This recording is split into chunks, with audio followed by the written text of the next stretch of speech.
3 stocks I'm looking at in August. Yeah, it's another one of these videos. We're gonna do some idea generation, but remember, picking a stock is only 10% of the process. The other 90% is how you actually manage that stock, your strategy. When are you buying? When are you selling? How much are you actually investing in it? When you take profits, all that stuff. That's where all your returns at the end of the year are gonna come from, not from just picking the best stock. And those are all the things we go over in this free training, which teaches you my strategy and the strategy a bunch of our Fallible members use. There's a link in this video and down below in the description and comments. Definitely check it out if you haven't already. Process. It's all about process, not stock picks. So let's get into some stock picks. First up is Costco. Yes, everyone's favorite store, including Will Ferrell's. Look at him back in the day getting toilet paper when you could just get it freely anytime you wanted before CCPV. Nowadays, I'm folding one square 4 times just to have enough, just to get clean. And the real Indians, they're just laughing at everyone through this toilet paper shortage. Hey, what's the problem, man? I got this pail of water to my left hand and this ass has never been cleaner. It's the manual bidet method with a bucket. Very effective. But why are we looking at Costco right here? Well, because it has one of the best business models. So Costco pretty much sells everything, right? Food to furniture, and they sell it in bulk. But what you may not know is that they don't make much profit from the actual goods that they're selling. Those margins are razor thin. Really, they're just breaking even. That's how you get such great prices at Costco. Instead, the way they make money is through their subscription, because you got to be a member of Costco to go in, and you're paying that fee every year. So while you may think it's a retail groceries type business, it's not. It's actually a subscription business with recurring revenues. And those subscriptions, the margins on those are amazing, right? Because it's just a subscription. And that's where all the money comes from. It's a genius idea, right? Because it's like a store model, but not really. And it's also how they're able to offer those amazing samples. Man, I haven't been to Costco in so long with this pandemic, and I miss my girl Miriam. She would hook me up every time I'm there, just putting her sausage in my mouth over and over again. So flavorful, even out of a can. Every time she had me feeling like this little boy right here, or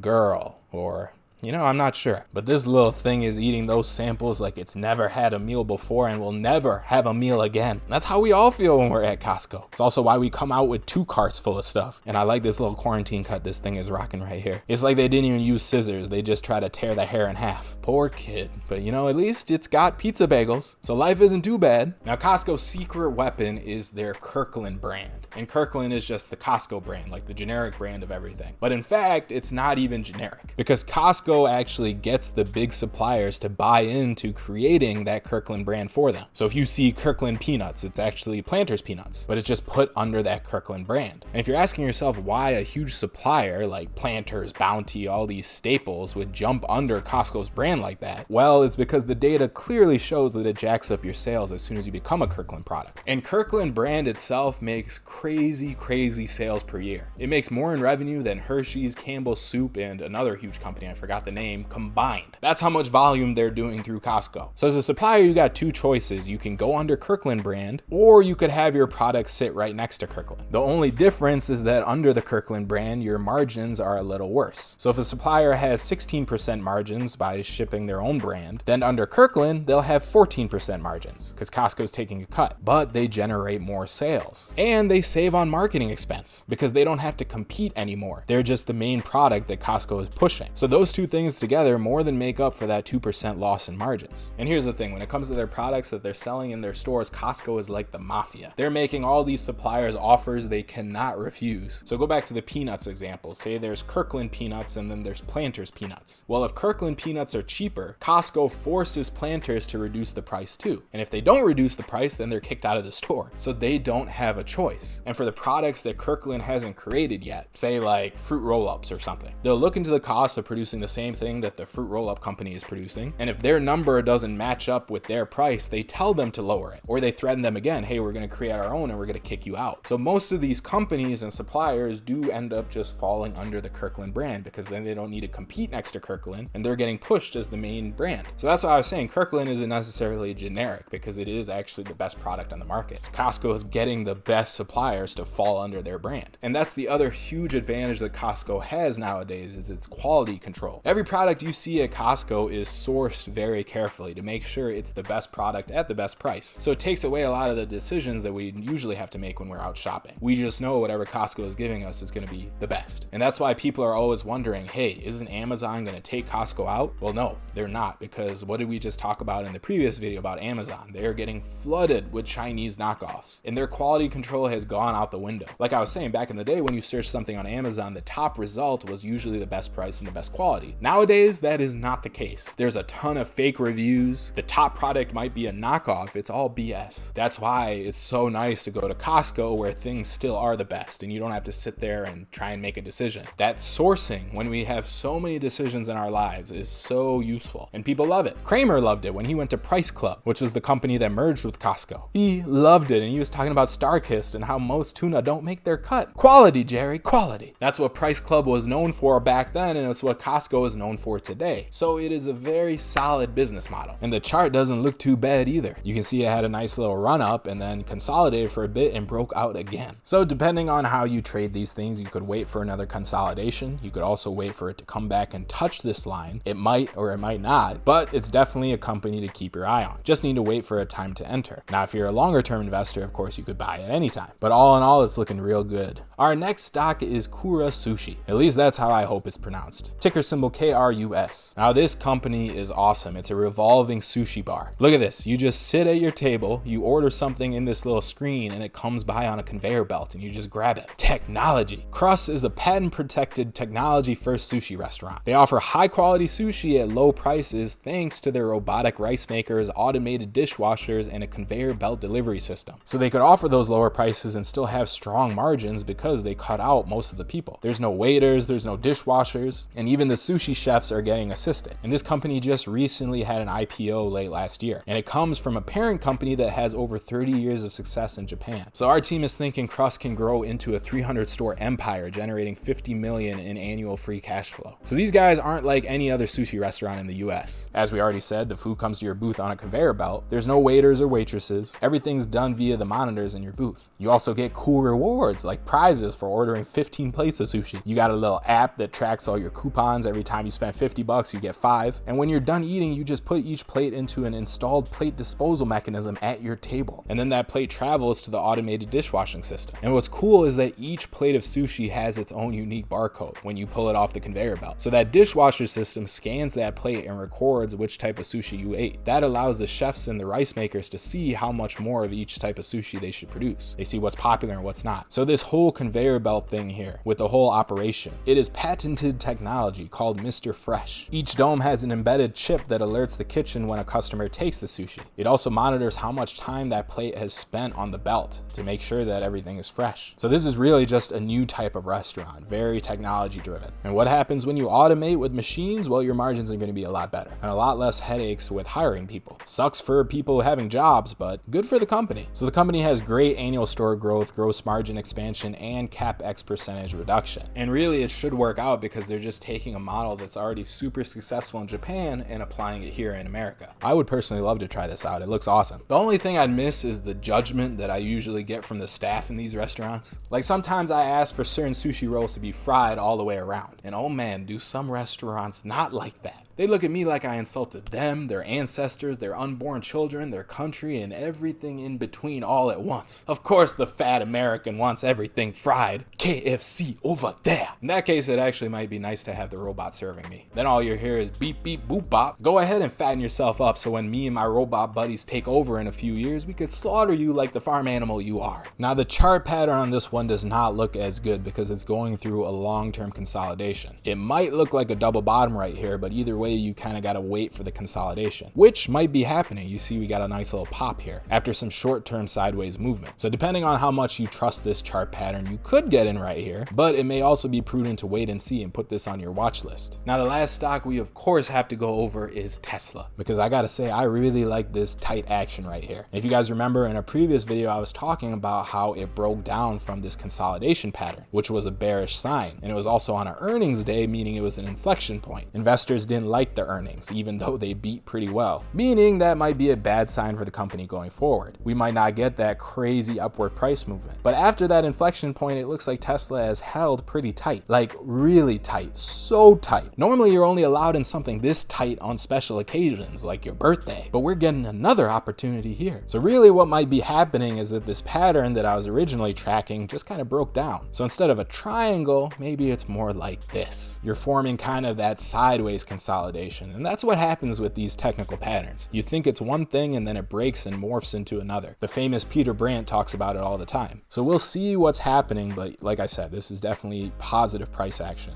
and you still want to wait for it to break in one direction or another. But if we look at our TSI scanner, you can see that Tesla is still number 2, meaning it's the second best stock in the NASDAQ in terms of momentum. And what the TSI does is that it scans every stock in the NASDAQ and then ranks them by momentum, by this number right here, the TSI number. So Tesla still at number 2, even while going sideways. That's a good sign. And in our fallible strategy that we use, we are still in Tesla right now because it's so strong. So it still looks like a great play. And of course, if you want to learn more about the TSI and that strategy I was just talking about, and even how we've used it to play Tesla, check out this training right here. It's free. There's a link in this video and down below in the description and comments. We go over how we pick our stocks with the TSI, and more importantly, like I said before, how we manage them, where we're buying, where we're selling, where we're taking profits, all of that. So definitely check it out. And if you like this video, subscribe so you can see the next one. So do that, and I'll talk to you later. Stay fallible out there. Bye.